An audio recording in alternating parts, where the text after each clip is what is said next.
El tema de hoy es presentar a otra persona. Hola, ¿quién es él? Hola, él es mi amigo Juan.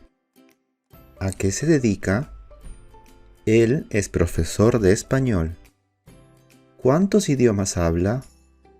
Él habla 3 idiomas: español, inglés y francés. Buenos días, ella es mi amiga María. ¿A qué se dedica tu amiga?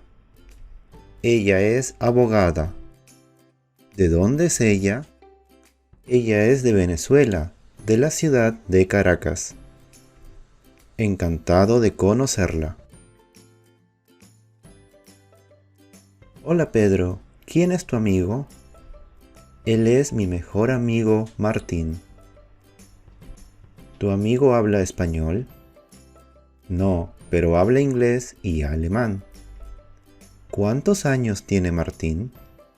Martín tiene 20 años. ¿Quién es ella? Ella es mi amiga Ana.